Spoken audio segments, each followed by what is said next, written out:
What is primal leadership? And can it really help you to improve your leadership effectiveness and influence? Or is it just some mumbo jumbo that you can do without on your leadership path because it may confuse and frustrate you instead of actually helping you? Hi, I'm Conrad Jones, founder of the i3 Leadership Magazine, where we help current and emerging leaders to learn the secret to high performance and becoming great leaders that people admire and just simply enjoy following, while they learn from some of the best leadership minds on the planet. Let's take a short, quick survey of primal leadership and see if it actually helps your leadership abilities flourish. As we begin, let's dissect primal leadership into three core components. They are 1. Leadership styles and approaches, 2. Leadership competency behavioral domains, and 3. Leadership skills improvement. So as we begin, what really is primal leadership? Well, based on the book that was written by Daniel Goleman and Roy Boyatzis and Annie McKee, they stated, and I quote, "Great leaders move us. They ignite our passion and inspire the best in us. When we try to explain why they are so effective, we speak of strategy, vision, or powerful ideas. But the reality is much more primal. Great leadership works through emotions. Quite simply, in any human group, the leader has maximal power to sway everyone's emotions. And if people's emotions are pushed towards a range of enthusiasm, performance then begins to soar. But if people are driven towards rancor and anxiety, they will be thrown off stride. They state that followers also look to great leaders for supportive emotional connections, for empathy. And when leaders drive emotions positively, they bring out the best in everyone, which they call the resonance effect. When they drive the emotions negatively, leaders spawn the dissonance effect, which undermines the emotional foundations that let people shine." That's the end of the quote. So in a nutshell, primal leadership is based on connecting with people emotionally, then using that connection and those emotions to lead them effectively. Let's take a look at the three core components of primal leadership, starting with leadership styles and approaches. According to the book, there are 6 styles of leadership. They are 1. Visionary, 2. Coaching, 3. Affiliative, 4. Democratic, 5. Pace-setting, and 6. Commanding. And based on the authors, effective leaders switch between each one depending on the circumstances in connection with emotional intelligence. Let's break them down. Number 1, vision. Vision describes the approach in which a leader inspires people by focusing on long-term goals.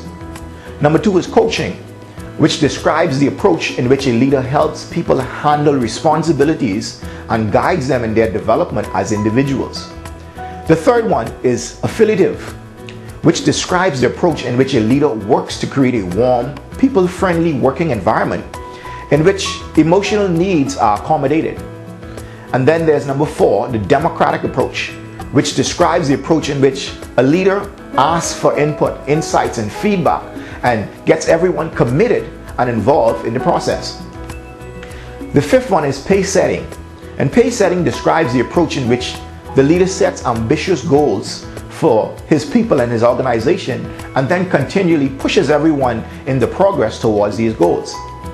And the sixth and last style is commanding, which describes the approach in which a leader sends out a set of instructions without asking for input from anyone. The second core component in the primal leadership is the leadership competency behavioral domains. Let's take a look at them. According to the book, there are 4 of these leadership competency domains. And if you read emotional intelligence, you'll see that there's an underlying theme that is woven through all of these different writings.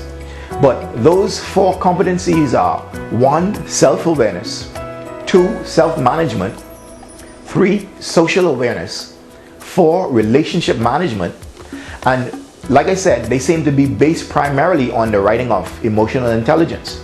But let's break them down. The first one, self-awareness. Self-awareness relates to your ability to understand your own emotions and how they impact others. It's about being aware of your own strengths, your own limitations, and your capabilities. The second one, self-management, seems to really be about self-control and being able to handle your emotions and to put them to productive use so that you produce productive results rather than negative use, which in turn creates destructive results. The third one is social awareness. Social awareness relates to being aware of other people's feelings and their emotions as a leader and really taking an interest in them. And then the last one is relationship management, and it is connected to the fact that success rests on your ability to motivate, to influence, and to guide others in full development. The third and last core component of Primal leadership is the leadership skills improvement segment. Let's look at this. There are 4 parts in this particular segment. The first one is self-identification A, which relates to uncovering your ideal self. It is about drawing on your core beliefs, your core values, and using them to create a picture of the individual that you want to become. The second part is self-identification B, which comes back and it relates to you coming to grips with who you are at the present time, with your real self, or the individual you are right now. And often it relates to the type of person you appear to be to others. Now, when both identification processes are complete, self-identification A, which relates to who you want to be, and B, which relates to who you are right now, when they're complete, it becomes easier to create a full picture of the gaps in your strengths and weaknesses so you can build an effective plan to move towards your ideal self. The third is strengths planning, which relates to the next step in creating a plan to build on your strengths and thereby reducing the gaps so that your process of achieving results is more realistic. The fourth one is experimentation, and you know what experimentation is. It is simply just the fact that you're not afraid to try new stuff as you work to make changes happen in your life and your leadership according to the plan that you would have initiated in your strengths planning sessions in phase 3. The fifth and last segment is the trust development factor. And just as the name implies, it relates to developing trust and encouraging relationships with others as you grow and learn as a leader. The linchpin to many of these factors seems to be a strong listening skills as a leader and the ability to connect and to communicate clearly and effectively.